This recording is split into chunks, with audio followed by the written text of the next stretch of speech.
Naruto is one of the most famous anime today, and definitely 10 times better than Kimetsu no Yaiba or Dragon Ball Z. The show that aired in 2002 tells the story of Naruto Uzumaki, who is born amid a tragedy: the nine-tailed fox's attack on his village, Konohagakure. Then, for some reason, this monster is sealed inside him, and for years he is rejected and feared by the entire population of Konoha. Naruto grows up without family, without friends, and without proper guidance. Yet, all this loneliness forges something completely opposite to what anyone would expect. Naruto had every reason to feel like a victim, a rejected, or to hate everyone in the village who shunned him in. But instead, he cultivates something different inside himself, something that defines the character so deeply that there are even academic papers just about it, which is Naruto's unshakable resilience. One of the most common themes in Shounen anime is the giant monster inside the protagonist. In Dragon Ball, Goku has the Ozaru. In Attack on Titan, Eren has the Attack Titan. In other series, the giant might just be a hidden power transformation the hero eventually unlocks, like in Chainsaw Man, Tokugo, or any modern shonen you can think of. In Naruto's case, the power and monster is the nine-tailed fox, the very creature that destroyed his village and killed his parents. Naruto spends most of his life, even if he barely knows it, with the fox inside him, until one day Jiraiya shows up and starts training him to control this inner force. And this is one of the things that makes both the character and the anime so admirable. While many other shonen featured protagonists who are powerful from the start, or who just need to awaken an inner power and defeat the villain of the week, in Naruto, for nearly 220 episodes of the classic series and another 500 of Shippuden, we always see Naruto and everyone around him struggling, suffering, and working to become better people and ninjas despite their innate gifts, or even detriments. Even the villains, in a way, are chasing the same thing. Sasuke leaves the village to become a better person. Orochimaru, one of the greatest villains of all time, wants to learn every jutsu in the ninja world, even though he never actually uses any of them. And those who didn't seek self-improvement wanted to control others for what they claim it was better for them, like Madara, Itachi, Pain, and even Kaguya. But while they do it in a twisted way, not caring to who gets hurt, Naruto, the protagonist, does it very differently.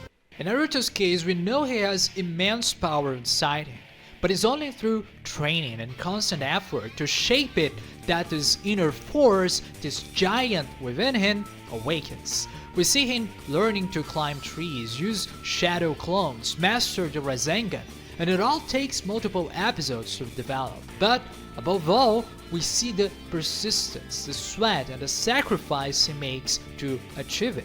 While other characters like the villain sacrifice others, Naruto always sacrifices himself.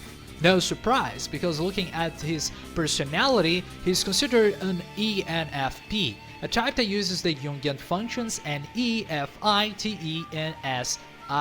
So it's clear that he not only uses a wide variety of seemingly random techniques, as I just mentioned, but that also applies to how he perceives the world, battles, and even other people, his teammates and fellow shinobi.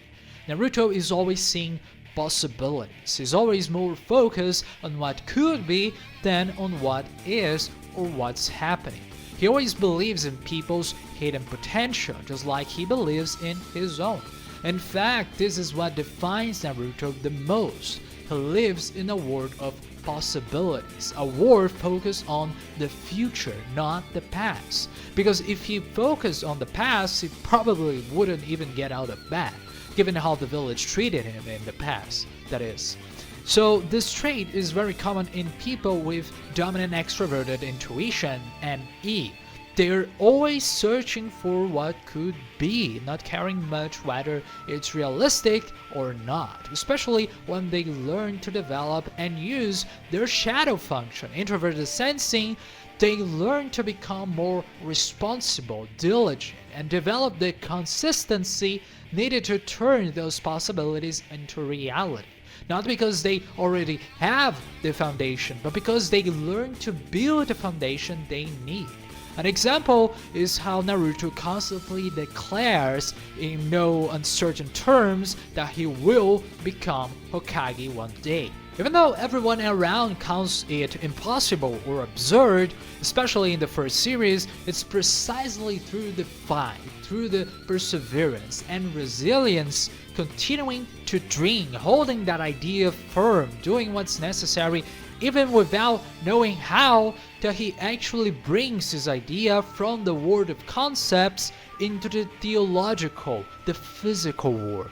He learns to create balance between the infinite possibilities inside him with the daily constant effort and sacrifice. As Lucia Helena Galvão says, without hurry and without pause. Gradually, he keeps not only his ideal in mind, but also the necessary efforts in his own hands. And so, instead of becoming the boy who had every reason to hate people because of his isolation, his lonely past, because of the complete prejudice and distance he suffered due to the monster inside him, Naruto learns not only to use this very own monster to see his own potential and the future of who he can become, but also that of everyone around him, and to use the very people who seem to despise him as a source of motivation for his own ideals. And that was the analysis of Naruto. Tell me in the comments if you relate or recognize someone in any part of this. My name is Julius Caesar, and we'll see you in the next video with an analysis of Sasuke Uchiha, Naruto's greatest rival in the anime. Ciao, ciao.